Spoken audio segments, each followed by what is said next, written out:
My name is Carol Fastuca, and I'm a resident artist here at Peninsula Gallery. I've been an artist for a long time, and I started painting when I was in college.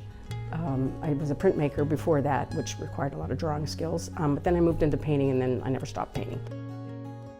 I would say I was classically trained, traditionally trained, Renaissance, started with Renaissance.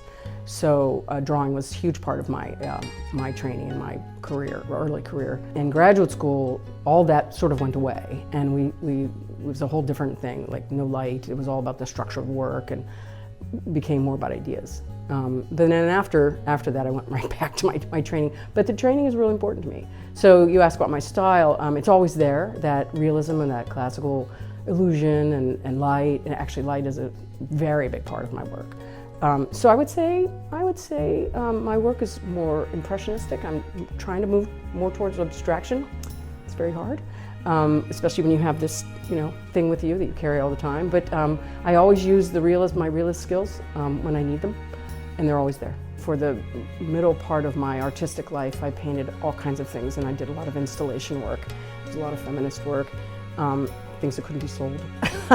And then I moved back to Pennsylvania about 20 years ago, which is where I'm from, and I live across from Mennonite farms, and so it completely captivated me, and I haven't really stopped.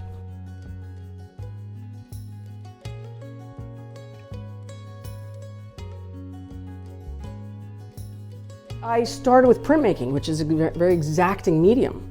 It's and to change it is hard because I was using etching. I was mostly an etching person, and you have to either start over or rub down the plate. So moving to oils, I was completely in love. What's hard about it is because it does mush together.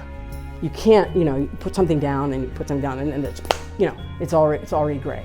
But what happened in the process of all these years learning that, is the gray became my signature thing.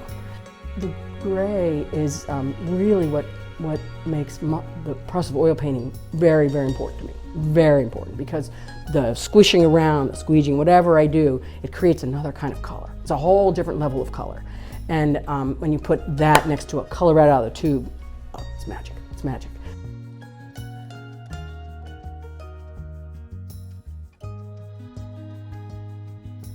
I think I start off very, very loose. Like I said, I don't draw. I just put things in, and then I start thinking about light and dark. And then at some point I say I need a grounding, and the grounding is a realism.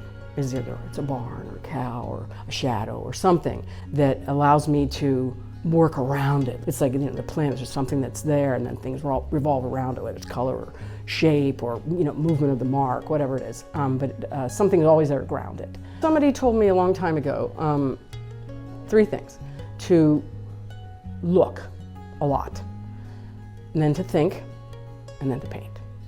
And that's what I do. My landscape painting is really where I live, and it's really a part of me.